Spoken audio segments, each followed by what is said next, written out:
Criminal cases के अंदर bell मिलना और केस का खत्म हो जाना क्या एक ही बात है? बेल मिल गई, एक्यूज जेल से बाहर आ गया और एक्यूज ने कोर्ट की डेट पर जाना बंद कर दिया, तो क्या केस खत्म हो गया? तो आज की वीडियो में हम यही बात करने जा रहे हैं कि कुछ लोगों को ये गलतफहमी होती है कि जब भी एक्यूज बेल पर बाहर आया है इसका मतलब है कि कोर्ट ने उसके केस को खत्म कर दिया है।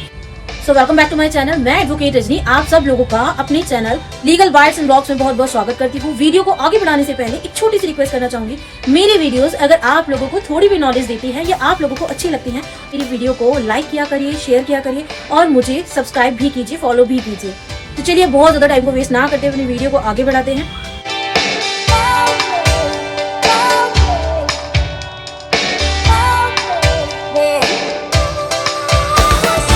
देखिए कई बार ये देखा गया है कि किसी भी पर्सन के अगेंस्ट कोई एफआईआर हुई, ट्रायल स्टार्ट हुआ और ट्रायल के दौरान उस पर्सन को या उस एक्यूज को बेल मिल जाती है और बेल मिलने के बाद वो एक्यूज या फिर उसके घर वाले ये समझते हैं उस एक्यूज को उस केस से रिहा कर दिया गया है, एक्विटल कर दिया गया है, या फिर हम सिंपल भाषा में कहें तो उसका केस खत्म कर दिया गया है। लेकिन ऐसा नहीं होता है।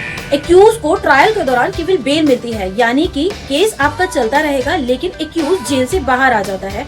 अब ये बेल रेगुलर भी हो सकती है और इंटरिम भी हो सकती है, यानी कि किसी छोटे टाइम के लिए या फिर किसी कंडीशन के लिए बेल पर कोर्ट ने एक्यूज को रिहा किया है।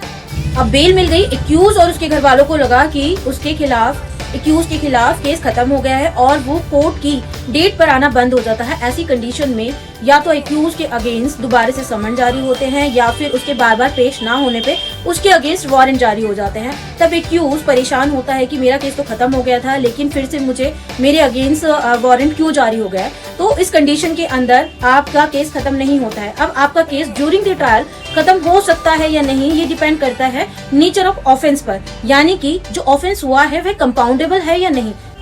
अब देखिए क्वेश्चन आता है कि कंपाउंडेबल ऑफेंसेस क्या होते हैं। अगर हम कंपाउंडेबल ऑफेंसेस को सिंपल लैंग्वेज में समझना चाहें तो हम कह सकते हैं जो शिकायत करता होता है और जिसने ऑफेंस किया होता है उन दोनों के बीच अगर किसी भी तरीके का कुछ सेटलमेंट हो जाता है तब कोर्ट उस केस को खत्म कर देता है। या फिर हम कह सकते हैं कि कंपाउंडेबल ऑफेंसेस वो ऑफेंसेस होते हैं जो कि लेस सीरियस होते हैं। अगर हम बात करें आईपीसी के सेक्शंस की तो सेक्शन 323, 325, 369 यानी कि 379 जैसे कुछ ऑफेंसेस होते हैं जो कि कंपाउंडेबल होते हैं। तो अब अगर हम बात करते हैं नॉन कंपाउंडेबल ऑफेंसेस की, तो इस तरीके के केसेस के अंदर ना तो किसी तरीके का कॉम्प्रोमाइज हो सकता है और ना ही सेटलमेंट हो सकता है, क्योंकि इस तरीके के नेचर के ऑफेंसेस जो होते हैं वो मोर सीरियस होते हैं। जैसे कि section 302 murder, section 384 extortion, section 392 robbery जैसे क्राइम जो होते हैं या ऑफेंसेस जो होते हैं, इन केसेस के अंदर सेटलमेंट या फिर कॉम्प्रोमाइज की कोई भी गुंजाइश नहीं होती है और ना ही कोर्ट अलाउड करता है। इसीलिए इस तरीके के ऑफेंसेस में ट्रायल जो है वो लास्ट तक चलता है। अब या तो एक्यूज एक्विटल होगा या फिर एक्यूज को कन्विक्शन हो जाएगा। सिंपल लैंग्वेज में कहें तो या तो एक्यूज को पनिशमेंट होगी या फिर एक्यूज को रिहा कर दिया जाएगा। सो बेल मिलने के बाद भी अपनी कोर्ट की डेट पर रेगुलरली जाइए और उसको अटेंड कीजिए। सो होपफुली आप लोगों को आज की वीडियो अच्छी लगी होगी और आपका कंफ्यूजन दूर हो गया होगा कि बेल मिलने के बाद आपका केस खत्म नहीं हो जाता है। सो वीडियो अच्छी लगी है तो वीडियो को लाइक कीजिए, मेरी वीडियो को शेयर कीजिए और मुझे फॉलो भी कीजिए। Thank you.